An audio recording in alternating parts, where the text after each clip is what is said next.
Hello everyone, welcome to smart learning. അപ്പോൾ നമ്മൾ ഇന്ന് 2023 നടന്ന 10th പ്രിലിംസിൻ്റെ ഫസ്റ്റ് സ്റ്റേജിലുള്ള ക്വസ്റ്റ്യൻ പേപ്പറിലെ മുഴുവൻ GK ചോദ്യങ്ങളാണ് നോക്കാനായിട്ട് പോകുന്നത്.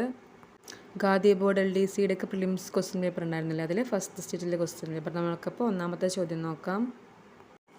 ഇന്ത്യൻ സ്പേസ് റിസർച്ച് ഓർഗനൈസേഷൻ്റെ അധികാരിയായി 2022 നിയമിക്കപ്പെട്ട വ്യക്തി ആരാണ്? ഓപ്ഷൻ ഡി ആണ് കറക്റ്റായിട്ടുള്ള ആൻസർ, എസ് സോമനാഥ്. അടുത്ത ക്വസ്റ്റ്യൻ, വ്യാകരണവും കവിതയും പ്രതിപാദിക്കുന്ന 14ാം നൂറ്റാണ്ടിലെ സംസ്കൃത ഗ്രന്ഥത്തിൻ്റെ പേര്? Option A Leelathilakam.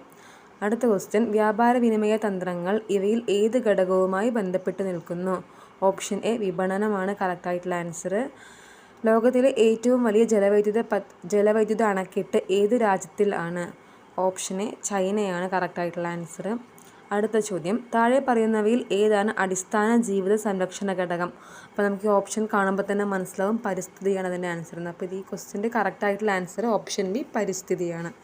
ആറാമത്തെ ചോദ്യം, 6 ലോകകപ്പ് കളിച്ച ആദ്യ വനിതാ ക്രിക്കറ്റ് ക്യാപ്റ്റൻ ആരാണ്? ഓപ്ഷൻ എ മിതാലി രാജാണ് കറക്റ്റായിട്ടുള്ള ആൻസർ. ഏഴാമത്തെ ക്വസ്റ്റ്യൻ, 2021 ജ്ഞാനപീഠ അവാർഡ് ജേതാവ് ആരാണ്? ഓപ്ഷൻ ബി ദാമോദർ മൗസമാണ് 2021 ജ്ഞാനപീഠം. അപ്പോൾ ലേറ്റസ്റ്റ് ആയിട്ട് ഇപ്പോൾ 2024 പ്രഖ്യാപിച്ചത് ഗുൽസാറിനും അതുപോലെ തന്നെ ജഗദ്ഗുരു രാമഭദ്രാചാര്യയ്ക്കുമാണ്. അപ്പോൾ ഇങ്ങനെ പഴയ ക്വസ്റ്റ്യൻ പേപ്പറിലുള്ള കറണ്ട് അഫെയർ എല്ലാവരും അപ്ഡേറ്റ് ചെയ്തിട്ട് നോക്കുക കേട്ടോ. അടുത്ത ചോദ്യം, എവിടെയാണ് 1857 കലാപം ആരംഭിച്ചത്? ഓപ്ഷൻ സി മീററ്റാണ് കറക്റ്റായിട്ടുള്ള ആൻസർ. അടുത്ത ചോദ്യം, എന്നാണ് ദേശീയ ശാസ്ത്രദിനം ആചരിക്കുന്നത്? ഓപ്ഷൻസ് ഫെബ്രുവരി 28. ഏത് വർഷമാണ് അന്താരാഷ്ട്ര സമാധാനത്തിൻ്റെയും വിശ്വാസത്തിൻ്റെയും വർഷമായി തുർക്ക്മെനിസ്ഥാനിൽ നടത്തിയ UN ജനറൽ അസംബ്ലി പ്രഖ്യാപിച്ചത്? ഓപ്ഷൻ സി 2021 കറക്റ്റായിട്ടുള്ള ആൻസർ. ഇനി 11ാമത്തെ ചോദ്യം, ഇന്ത്യയുടെ അയൽരാജ്യങ്ങളുമായി ബന്ധപ്പെട്ട താഴെ പറയുന്ന പ്രസ്താവനകളിൽ ശരിയല്ലാത്തത് ഏതാണ്? അപ്പോൾ അതിൻ്റെ കറക്റ്റായിട്ടുള്ള ആൻസർ വരുന്നത് ഓപ്ഷൻ ഡി ആണ്. ഖൈബർ ചുരം ബന്ധിപ്പിക്കുന്നത് ഇന്ത്യയും ഭൂട്ടാനെയും അല്ല, പാകിസ്ഥാനെയും അഫ്ഗാനിസ്ഥാനെയും തമ്മിൽ ബന്ധിപ്പിക്കുന്ന ചുരമാണ് ഇത് ഖൈബർ ചുരം എന്ന് പറയുന്നത്. ബാക്കിയുള്ള സ്റ്റേറ്റ്മെൻറ്റ് കറക്റ്റാണ്. അടുത്ത ചോദ്യം, 12ാമത്തെ ചോദ്യം, താഴെ കൊടുത്തിരിക്കുന്നവയിൽ ഇന്ത്യയേക്കാൾ വിസ്തൃതിയുള്ള രാജ്യം ഏത്? ഓപ്ഷൻ സി ബ്രസീലാണ് കറക്റ്റായിട്ടുള്ള ആൻസർ. 13ാമത്തെ ചോദ്യം, ഇന്ത്യയുടെ ഉപദ്വീപീയ പീഠഭൂമിയിലെ ഏറ്റവും ഉയരം കൂടിയ കൊടുമുടി ഏതാണ്? ഓപ്ഷൻ ബി ആനമുടിയാണ്. അല്ലെ, കേരളത്തിലെ തന്നെ ഏറ്റവും വലിയ കൊടുമുടിയായിട്ടുള്ള ആനമുടി തന്നെയാണ് ഇന്ത്യയുടെ ഉപദ്വീപീയ പീഠഭൂമിയിലെ ഏറ്റവും വലിയ കൊടുമുടിയും. അടുത്ത ചോദ്യം, താഴെ തന്നിരിക്കുന്നവയിൽ ശുദ്ധജല തടാകമല്ലാത്തത് ഏത്? ഓപ്ഷൻ ഡി ആണ് സാമ്പാർ തടാകം. ഈ സാമ്പാർ തടാകം എന്ന് പറയുന്നത് ഇന്ത്യയിലെ തന്നെ ഏറ്റവും കൂടുതൽ ലവണത്വമുള്ള തടാകമാണ് ഈ സാമ്പാർ തടാകം. ഇനി അടുത്ത ചോദ്യം, സർദാർ സരോവർ അണക്കെട്ട് ഏത് നദിയിലാണ് സ്ഥിതി ചെയ്യുന്നത്? ഓപ്ഷൻ എ നർമ്മദയാണ് അതിൻ്റെ ശരിയായിട്ടുള്ള ഉത്തരം. ഇനി 16ാമത്തെ ചോദ്യം, താഴെ പറയുന്നവയിൽ ജർമ്മനിയുടെ പങ്കാളിത്തത്തോടെ സ്ഥാപിതമായ ഇന്ത്യയിലെ ഇരുമ്പുരുക്ക് നിർമ്മാണശാല ഏത് എന്നാണ്? അപ്പോൾ അതിൻ്റെ കറക്റ്റായിട്ടുള്ള ആൻസർ ഓപ്ഷൻ സി റൂർക്കേലയാണ്. നമുക്കറിയാം ദുർഗാപൂറും ബ്രിട്ടൻ്റെ സഹായത്തോടെ കൊൽക്കത്തയിലും അതായത് വെസ്റ്റ് ബംഗാളിലും പിന്നെ ബൊക്കാറോയും ഭിലായും റഷ്യയുടെ സഹായത്തോടെയാണ് നിർമ്മിച്ചിരിക്കുന്നത്. ഇനി അടുത്ത ചോദ്യം, കോർബ കൽക്കരിപ്പാടം ഏത് സംസ്ഥാനത്താണ് സ്ഥിതി ചെയ്യുന്നത്? Option D Chhattisgarh. ദേശീയ ജലപാത 2 ഏതൊക്കെ സ്ഥലങ്ങളെ തമ്മിൽ ബന്ധിപ്പിക്കുന്നു? Option B Sadiya to Dhubri. ഇനി ഹാൽദിയ ടു അലഹബാദ് ഗംഗയിൽ, അതാണ് നാഷണൽ വാട്ടർവേ 1. നാഷണൽ വാട്ടർവേ 2 നമ്മൾ പറഞ്ഞു. ഇനി നാഷണൽ വാട്ടർവേ 3 എന്ന് പറയുന്നതാണ് കോട്ടപ്പുറം കൊല്ലം. ഇനി കാക്കിനാട പുതുച്ചേരി എന്നുള്ളത് നാഷണൽ വാട്ടർവേ 4 ആണ്. ഇനി അടുത്ത ചോദ്യം, നാഷണൽ റിമോട്ട് സെൻസിംഗ് സെൻറ്ററിൻ്റെ ആസ്ഥാനം എവിടെ? Option A ഹൈദരാബാദാണ്. നടോറ ആണവോർജ്ജ നിലയം സ്ഥിതി ചെയ്യുന്ന സംസ്ഥാനം? Option B Uttar Pradesh. നമ്മുടെ ദേശീയ ഗാനമായ ജനഗണമന ഏത് ഭാഷയിലാണ് രചിച്ചത്? Option C Bengali. ഇന്ത്യയുടെ ദേശീയ ഗീതമായ വന്ദേ മാതരം ബങ്കിം ചന്ദ്ര ചാറ്റർജിയുടെ ഏത് കൃതിയിൽ നിന്നും എടുത്തതാണ്? അപ്പോൾ ഇത് റിപ്പീറ്റഡായി ചോദിക്കുന്ന ചോദ്യം എല്ലാവർക്കും അറിയുന്ന ആൻസറാണ്. ഓപ്ഷൻ ബി ആനന്ദമഠമാണ് കറക്റ്റായിട്ടുള്ള ആൻസർ. 23ാമത്തെ ചോദ്യം, ഇന്ത്യൻ പൗരൻ്റെ മൗലികാവകാശങ്ങളുമായി ബന്ധപ്പെട്ട് താഴെ പറയുന്ന പ്രസ്താവനകളിൽ തെറ്റ് ഏത്?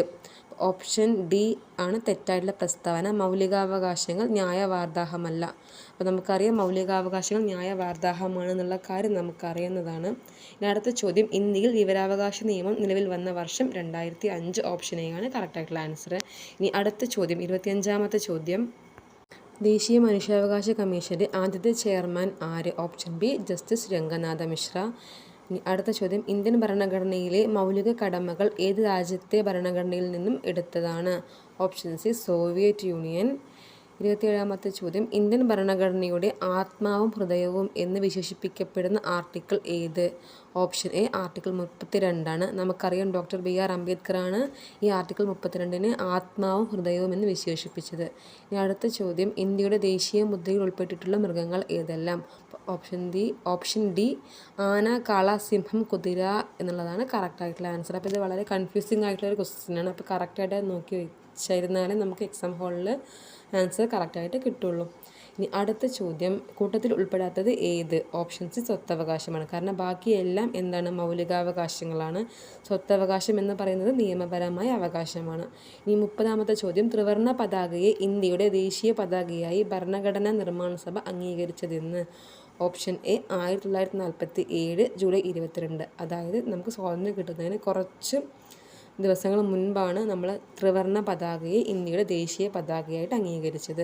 ഇനി അടുത്ത ചോദ്യം രാജാറാം മോഹൻ റോയ് ബംഗാളി ഭാഷയിൽ ആരംഭിച്ച പത്രം ഏത്? സംവാദ് കൗമുദി. ഓപ്ഷൻ ഡി ആണ് കറക്റ്റായിട്ടുള്ള ആൻസർ. 32ാമത്തെ ചോദ്യം 1907 ജർമ്മനിയിലെ സ്റ്റഡ്ഗട്ടിൽ വെച്ച് നടന്ന ഇൻ്റർനാഷണലിൻ്റെ സമ്മേളനത്തിൽ ത്രിവർണ്ണ പതാക ഉയർത്തിയ ഇന്ത്യൻ വനിത ആര്? ഓപ്ഷൻ ബി മാഡം ഭിക്കാജി കാമ. അടുത്ത ചോദ്യം പ്രത്യക്ഷരക്ഷ ദൈവസഭ എന്ന സാമൂഹ്യ പരിഷ്കരണ പ്രസ്ഥാനത്തിൻ്റെ സ്ഥാപകൻ ആരാണ്? Option A Kumaragurudevan. 34ാമത്തെ ചോദ്യം ഇന്ത്യയുടെ ദാരിദ്ര്യത്തിനുള്ള കാരണം ബ്രിട്ടീഷുകാരുടെ സാമ്പത്തിക ചോർച്ചയാണെന്ന് ചോർച്ച സിദ്ധാന്തത്തിലൂടെ സമർത്ഥിച്ച ഇന്ത്യൻ സാമ്പത്തിക വിദഗ്ധൻ? Option A Dadabhai Naoroji. സ്വതന്ത്ര ഇന്ത്യയുടെ ആദ്യത്തെ ഗവർണർ ജനറൽ ആരാണ്? ഓപ്ഷൻ സി മൗണ്ട് ബാറ്റൻ പ്രഭുവാണ്. ഇന്ത്യക്കാരനായ ആളാരാണെന്ന് ചോദിച്ചാൽ സി രാജഗോപാലാചാര്യാണ് കറക്റ്റായിട്ടുള്ള ആൻസർ. 36ാമത്തെ ചോദ്യം കേരളത്തിലെ ആദ്യത്തെ സർവകലാശാല? ഓപ്ഷൻ ബി തിരുവിതാംകൂർ സർവകലാശാല. 37 കേരള ഗാന്ധി എന്നറിയപ്പെടുന്നത് കെ കേളപ്പൻ. അപ്പോൾ ഈ ഗാന്ധി എന്നുള്ള രീതിയിൽ കുറേ ആൾക്കാരുടെ വിശേഷണങ്ങളുണ്ട്, അതൊക്കെ നമ്മൾ എന്തായാലും പഠിച്ചു വെക്കണം. അതിർത്തി ഗാന്ധിയൊക്കെ അതുപോലെ വളരെ ഇമ്പോർട്ടൻ്റ് ആണ്, ഇടയ്ക്കിടയ്ക്ക് PSC ചോദിക്കാറുണ്ട്.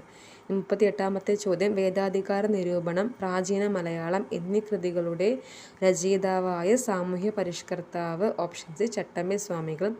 സമുദ്രനിരപ്പിൽ നിന്നും 7.5 മീറ്റർ മുതൽ 75 മീറ്റർ വരെ ഉയരമുള്ള കേരളത്തിൻ്റെ ഭൂപ്രകൃതി വിഭാഗമാണ്? ഓപ്ഷൻ ബി ഇടനാട്. കേരളത്തിലെ ഏറ്റവും വലിയ ശുദ്ധജല തടാകം ശാസ്താംകോട്ട തടാകം. 41ാമത്തെ ചോദ്യം ആലപ്പുഴ, കോട്ടയം, എറണാകുളം ജില്ലകളിലായി വ്യാപിച്ചു കിടക്കുന്ന കായൽ? ഓപ്ഷൻ എ വേമ്പനാട്ട് കായലാണ് കറക്റ്റായിട്ടുള്ള ആൻസർ. ഇനി അടുത്ത ചോദ്യം താഴെ പറയുന്നവയിൽ റെയിൽവേ ഇല്ലാത്ത ജില്ല ഏത്? Option D Wayanad. 43 ശ്രീനാരായണ ഗുരുവിൻ്റെ ജന്മസ്ഥലം? ഓപ്ഷൻ ബി ചെമ്പഴന്തിയാണ് അല്ലേ. ഇനി അടുത്ത ക്വസ്റ്റ്യൻ കേരളത്തിലെ ദേശീയ ജലപാത. അപ്പോൾ ഈ ദേശീയ ജലപാതയിൽ ഒരു ക്വസ്റ്റ്യൻ നമുക്ക് ഫസ്റ്റ് ഉണ്ടായിരുന്നു, നാഷണൽ വാട്ടർവേ 3.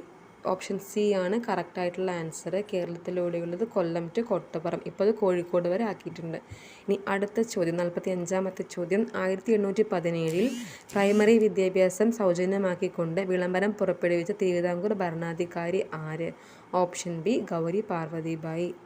വൈക്കം സത്യാഗ്രഹ സമരത്തോടനുഭവം പ്രകടിപ്പിച്ചുകൊണ്ട് സവർണ ജാഥ സംഘടിപ്പിച്ച സാമൂഹ്യ പരിഷ്കർത്താവ്? Option C Mannathu Padmanabhan. 47ാമത്തെ ചോദ്യം ഗാന്ധിജിയുടെ നേതൃത്വത്തിൽ നടന്ന അവസാനത്തെ ബഹുജന സമരം ഏത്? ഓപ്ഷൻ ഡി ക്വിറ്റ് ഇന്ത്യ സമരം. ഇന്ത്യൻ സ്വാതന്ത്ര്യ സമരത്തിൻ്റെ അന്തിമ ലക്ഷ്യം പൂർണ്ണ സ്വരാജ് ആണെന്ന് പ്രഖ്യാപിച്ച ഇന്ത്യൻ നാഷണൽ കോൺഗ്രസിൻ്റെ സമ്മേളനം നടന്നത് എവിടെ വെച്ച്? Option A Lahore. അപ്പോൾ നമുക്കറിയാം 1929 INCയുടെ സെഷനാണ് ലാഹോറിൽ വെച്ച് നടന്നത്. ആ സമയത്തെ INCയുടെ പ്രസിഡൻ്റ് എന്ന് പറയുന്നത് ജവഹർലാൽ നെഹ്റു ആയിരുന്നു. ഇനി അടുത്ത ചോദ്യം ലോകമാന്യ എന്ന് ജനങ്ങൾ ആദരവോടെ വിളിച്ച സ്വാതന്ത്ര്യ സമര സേനാനി? ഓപ്ഷൻ ഡി ബാലഗംഗാധര തിലകാണ്. അപ്പോൾ നമുക്കറിയാം ലാൽ, ബാൽ, പാൽ ഉൾപ്പെട്ട 3 പേര് ഓപ്ഷനിലുണ്ട്. അപ്പോൾ അതുമായി ബന്ധപ്പെട്ട ക്വസ്റ്റ്യൻസൊക്കെ സ്ഥിരമായി PSC ചോദിക്കാറുള്ളതാണ്. 50ാമത്തെ ചോദ്യം സ്വതന്ത്ര ഭാരത സർക്കാർ ആദ്യമായി നിയമിച്ച ഉന്നത വിദ്യാഭ്യാസ കമ്മീഷൻ ഏതാണ് എന്നുള്ളതാണ്. അപ്പോൾ option A doctor S Radhakrishnan കമ്മീഷനാണ് കറക്റ്റായിട്ടുള്ള ആൻസർ. ഇനി അടുത്ത ചോദ്യം കേരളത്തിൽ ആദ്യ പൊതു തിരഞ്ഞെടുപ്പ് നടന്ന വർഷം? ഓപ്ഷൻ ബി 1957ആണ് കറക്റ്റായിട്ടുള്ള ആൻസർ. ഭാഷയുടെ അടിസ്ഥാനത്തിൽ സംസ്ഥാനങ്ങളെ പുനഃസംഘടിപ്പിക്കുന്നതിനായി രൂപീകരിച്ച സംസ്ഥാന പുനഃസംഘടനാ കമ്മീഷൻ്റെ അധ്യക്ഷൻ ആര്? Option D justice Fazal Ali.